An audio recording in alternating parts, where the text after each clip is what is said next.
9 अगस्त 1925 रात के अंधेरे को चीरते हुए यात्रियों से खचाखच भरी एक पैसेंजर ट्रेन लखनऊ की तरफ बढ़ रही थी। कुछ यात्री चैन की नींद सो रहे थे तो कुछ खिड़कियों से आ रही ठंडी हवा का लुत्फ उठा रहे थे, इस बात से बिल्कुल अनजान कि ये सफर भारत की आजादी की क्रांति का मुख्य अध्याय बनने वाला है। तेज रफ्तार से चल रही ये ट्रेन लखनऊ से महज 15 किलोमीटर दूरी पर थी। तभी 19 साल का युवा चंद्रशेखर आजाद खिड़की से बाहर देखता है और सामने काकोरी स्टेशन का बोर्ड दिखते ही अपने एक साथी की तरफ देखते हुए मूंछों को ताप दे देता है और ये इशारा समझते ही साथी तुरंत उठता है और चैन खींच देता है। अचानक से ट्रेन झटके से रुक जाती है और यात्री चौंक कर एक दूसरे को देखने लगते हैं, लेकिन कोई कुछ कर पाता उससे पहले ही ट्रेन में अलग अलग सीटों से 10 यात्री खड़े हो जाते हैं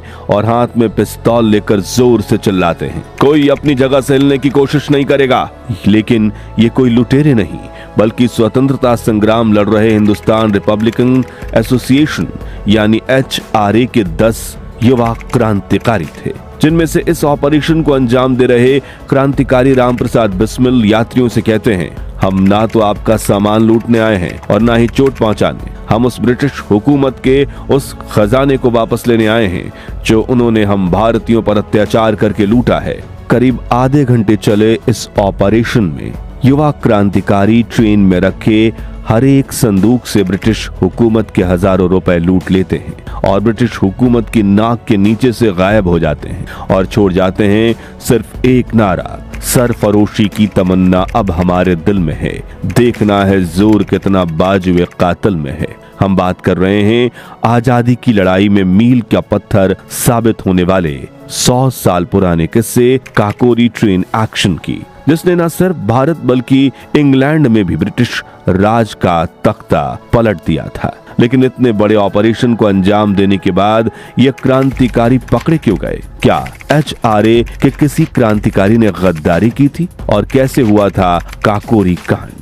जानने से पहले हर भारतीय वीडियो को लाइक करके कमेंट बॉक्स में जय हिंद का नारा जरूर लगा दीजिए। 1925 आते आते आजादी की लड़ाई लड़ रहे क्रांतिकारियों की माली हालत खराब हो चुकी थी और वो पाई पाई के मोहताज हो चुके थे। किसी के पास साबुत कपड़े तक नहीं थे, उन पर काफी कर्ज चढ़ चुका था और अंग्रेजों के खिलाफ जंग के लिए कलम, अखबार, हथियार और यात्रा करने के लिए भी पैसे नहीं थे। ऐसा ही एक संगठन था हिंदुस्तान रिपब्लिक एसोसिएशन, जिसकी शुरुआत 1924 में राम प्रसाद बिस्मिल ने की थी। एक ऐसे महान क्रांतिकारी जिन्होंने 18 साल की उम्र में ही अंग्रेजों को भारत से खदेड़ फेंकने की कसम खा ली थी। वो क्रांतिकारी होने के साथ साथ एक कवि भी थे जो कविताओं से भी अपनी आवाज को बुलंद करते थे, जिनकी रचनाओं में भी आजादी की ललकार थी। और HRA में उनके साथी थे अशफाक उल्लाह खान और चंद्रशेखर आजाद जैसे महान फ्रीडम फाइटर्स, जो अंग्रेजों को देश से खदेड़ फेंकने की ताकत रखते थे, लेकिन पैसों की कमी की वजह से वो कुछ नहीं कर पा रहे थे। तभी उन्होंने अंग्रेजों का साथ देने वाले अमीर और धनवान सेठों को लूटने की कोशिश की, लेकिन भारतीयों को लूटने से संगठन की बदनामी हो रही थी। ऐसे में उन्होंने तय किया कि वो भारतीयों को नहीं लूटेंगे, मगर अब पैसे आए कहां से? इसी सोच में राम प्रसाद बिस्मिल एक दिन ट्रेन में सफर कर रहे थे, जिसका जिक्र करते हुए वो अपनी आत्मकथा में लिखते हैं, मैं गार्ड के पास के डब्बे में बैठा था। मैंने देखा कि स्टेशन मास्टर एक थैली ले आया और गार्ड ने उसे एक बड़े संदूक में डाल दिया। अगले स्टेशन पर भी ऐसा ही हुआ।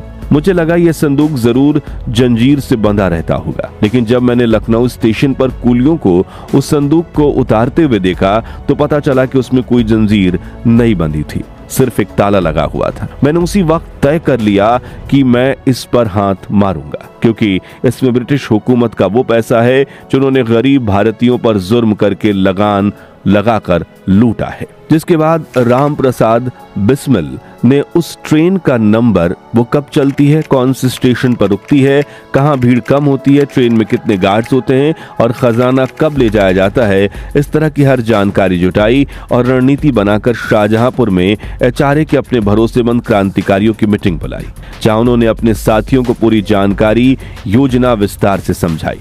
उन्होंने बताया कि शाहजहांपुर से लखनऊ तक नंबर 8 डाउन ट्रेन जाती है, जिसमें ब्रिटिश खजाने का एक संदूक होता है। हमें काकोरी स्टेशन के पास रात के अंधेरे में उसी संदूक को लूटना है, जिसके लिए हम सभी अलग अलग डब्बों में सवार होंगे और हमारा एक साथी जब चेन खींचेगा और तब हम सभी यात्रियों को भगदड़ मचाने से रोकेंगे, जिसके लिए हम कुछ पिस्तौल लेकर जाएंगे। बिस्मिल की बात को आगे बढ़ाते हुए उनके साथी अशफाकुल्लाह खान बोले, ध्यान रहे हमें ट्रेन में किसी भी यात्री को चोट नहीं पहुंचानी है। जिसके बाद बिस्मिल ने इस मिशन के लिए राजेंद्र लाहिड़ी, रोशन सिंह, सचिंद्र चंद बख्शी, अशफाकुल्लाह खान, मकुंदी लाल, ममंतनाथ गुप्त, मुरारी शर्मा, बनवारी लाल और चंद्रशेखर आजाद समेत कुल 9 क्रांतिकारियों को चुना, जिन्होंने काकोरी ट्रेन लूट की पूरी तैयारी कर ली। और फिर आया 9 अगस्त 1925 का दिन।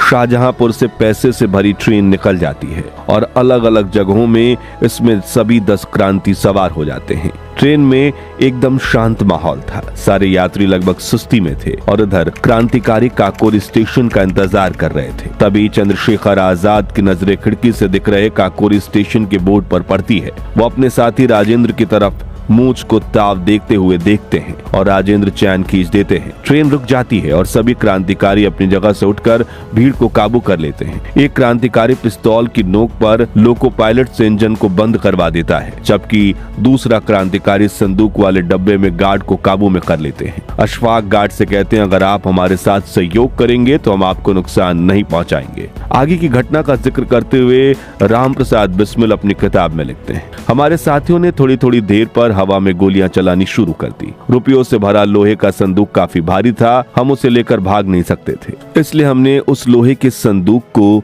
नीचे गिरा दिया और अशफाक अपने मजबूत हाथों से पत्थर उठाकर उसके लॉक को तोड़ने लगे, लेकिन ताला नहीं टूटा। फिर उन्होंने हथौड़े से ताला तोड़ने की कोशिश की, लेकिन वो कामयाब नहीं हुए। मित्रों, क्रांतिकारी जल्द से जल्द खजाना लूटने के प्रयास में लगे थे, लेकिन फिर वहाँ कुछ ऐसा हुआ जिसने क्रांतिकारियों की जिंदगी हमेशा के लिए बदल दी। दरअसल 2 डब्बे पहले ट्रेन का एक यात्री अहमद अली अचानक अपने डिब्बे से उतरा और गार्ड की केबिन की तरफ बढ़ने लगा। क्रांतिकारी इस उम्मीद में बिल्कुल नहीं थे कि कोई यात्री ट्रेन रुकने के बाद नीचे उतरने की हिम्मत करेगा। असल में अहमद अली की पत्नी महिला डब्बे में बैठी हुई थी। ट्रेन रुकी तो उसने सोचा कि क्यों ना उतर कर जाकर उनका हाल चाल ले लिया जाए। उसे जरा भी अंदाजा नहीं था कि ट्रेन के अंदर इस वक्त क्या हो रहा है, और ये मासूम जिज्ञासा ही उसकी जिंदगी की आखिरी गलती बन गई।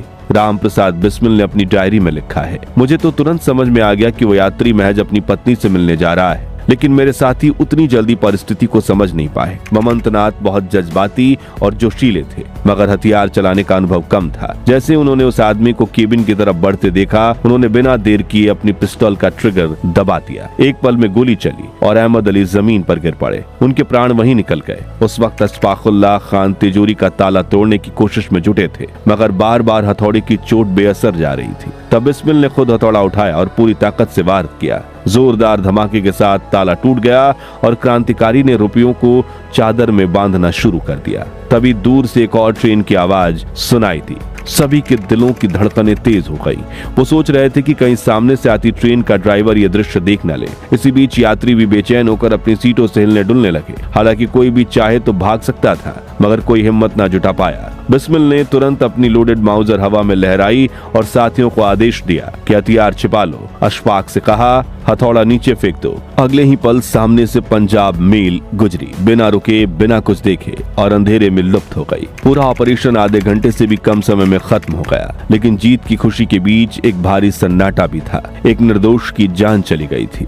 बिस्मिल लिखते हैं, सभी को अहमद अली की मौत का गहरा अफसोस था। उसकी बस इतनी गलती थी कि वो गलत समय पर गलत जगह पर आ गया था। मनमनत नाथ को अपने किए पर बेहद पछतावा हुआ। उनकी आंखें सूज गई थी, वे लगातार रो रहे थे। मैंने उन्हें गले लगाया और ढांढस बधाया, मगर भीतर से हम सबके दिल भारी थे। उस रात पहली बार महसूस हुआ कि क्रांति के रास्ते पर कितनी अनचाही कुर्बानियां भी सामने आ सकती हैं। इस तरह काकोरी स्टेशन पर ट्रेन लूटने के बाद क्रांतिकारी गोमती नदी के किनारे कुछ मील चलकर लखनऊ शहर में दाखिल हुए, जहाँ उन्होंने लूटे गए करीब 8,000 रुपए, जो आज के लगभग लाखों के बराबर हैं, वो राम प्रसाद बिस्मिल को दे दिए, क्योंकि वो लखनऊ की गली गली को जानते थे और वो पैसे को सही जगह पहुंचाने चले गए। जबकि बाकी क्रांतिकारियों ने एक पार्क की बेंचों पर लेटकर आंख मूंदने की कोशिश की। सुबह होते ही चिड़िया चहचहाने लगी और उनकी आंखें खुल गईं। जैसे ही वो पार्क से बाहर निकले, अखबार हॉकर का शोर सुनाई दिया, काकोरी में डकैती, काकोरी में डकैती। उन्होंने आंखों ही आंखों में एक दूसरे को देखा। कुछ ही घंटों के अंदर ये खबर हर जगह फैल गई। देश के लगभग हर अखबार में काकोरी ट्रेन एक्शन को अंजाम देने वाले क्रांतिकारियों की तारीफ की गई और देश भर के युवाओं में HRA से जुड़ने की होड़ मच गई। और ब्रिटिश हुकूमत जो खुद को ताकतवर दिखाकर इतने बड़े देश को कब्जे में करके बैठी थी, अब उसका खजाना जब लूटा गया तो उनकी ताकत पर सवाल उठने लगे। इसलिए वो पागल कुत्तों की तरह इन्हें ढूंढने लगे। काकोरी एक्शन के वक्त सबको लगा कि क्रांतिकारियों ने घटनास्थल पर कोई सबूत नहीं छोड़ा, लेकिन उन्हें अंदाजा भी नहीं था कि अफरा तफरी में एक चादर वहीं रह गई। उस चादर पर शाहजहांपुर के एक धोबी का निशान था। इसलिए पुलिस को सुराग मिला और पता चला कि ये चादर हिंदुस्तान रिपब्लिकन एसोसिएशन के एक सदस्य की है। लेकिन असली झटका तब लगा जब संगठन के एक साथी ने विश्वासघात किया। बिस्मिल ने अपनी आत्मकथा में लिखा है, हमारे बीच एक सांप छिपा था, लेकिन उन्होंने उसके नाम का जिक्र नहीं किया। लेकिन प्राची गर्ग अपनी किताब Kakori the train robbery that shook the British Raj में लिखती हैं, बनवारी लाल भार्गव HRA के सदस्य थे। काकोरी डकैती में उनकी भूमिका हथियार सप्लाई करने की थी। बाद में चले मुकदमे में फांसी से बचने और सरकार से मिली आर्थिक सहायता के एवज में वो सरकारी गवाह बन गए। ब्रिटिश सरकार ने काकोरी ट्रेन एक्शन में शामिल लोगों को गिरफ्तारी पर 5,000 रुपए का इनाम रखा और पोस्टर हर जगह चिपकाए गए। नतीजा ये हुआ कि अगले कुछ महीनों में एक एक कर लगभग सभी साथी गिरफ्तार कर लिए गए। सिर्फ चंद्रशेखर आजाद पुलिस के हाथ नहीं आए। आखिरकार कानपुर के अखबार प्रताप ने सुर्खी छापी, भारत के 9 रत्न गिरफ्तार। सब पर डकैती के साथ हत्या का मुकदमा चला। अप्रैल 1927 में फैसला आया। अशफाकुल्ला खान, राजेंद्र लाहिड़ी, रोशन सिंह और राम प्रसाद बिस्मिल को फांसी की सजा दी गई। पूरे देश में गम और गुस्से की लहर दौड़ गई। मदन मोहन मालवीय, मोतीलाल नेहरू, लाला लाजपत राय, जवाहरलाल नेहरू और मोहम्मद अली जिन्ना तक इन क्रांतिकारियों के समर्थन में उतरे, लेकिन वायसराय ने दया की याचिका ठुकरा दी। 17 और 19 दिसंबर 1927 को ये चारों महान क्रांतिकारी फांसी पर चढ़ा दिए गए। फांसी से पहले बिस्मिल ने अपनी आत्मकथा पूरी की। वहीं मनपनाथ गुप्त नाबालिग होने की वजह से 14 साल की सजा पाकर बाद में रिहा हुए और जीवन भर लिखते रहे। मित्रों, काकोरी कांड सिर्फ एक ट्रेन डकैती नहीं थी, बल्कि ऐसा आंदोलन बन गया जिसने आजादी की लड़ाई को नई धार दी। तो दोस्तों, आज आपको भी भारत की आजादी दिलवाने वाले महान क्रांतिकारियों पर गर्व है? तो कमेंट बॉक्स में इनकलाब जिंदाबाद, जय हिंद का नारा जरूर लगाइए। उम्मीद है आपको काकोरी ट्रेन एक्शन और वीर राम प्रसाद बिस्मिल की ये वीरता से भरी कहानी पसंद आई होगी। अगर हाँ, तो वीडियो को लाइक और शेयर करके 21,000 लाइक्स जरूर करवा दीजिए और इतिहास से जुड़े ऐसे दिलचस्प वीडियोस के लिए हमारे चैनल को सब्सक्राइब करके पास वाली घंटी जरूर बजा दीजिए। जय हिंद, वंदे मातरम।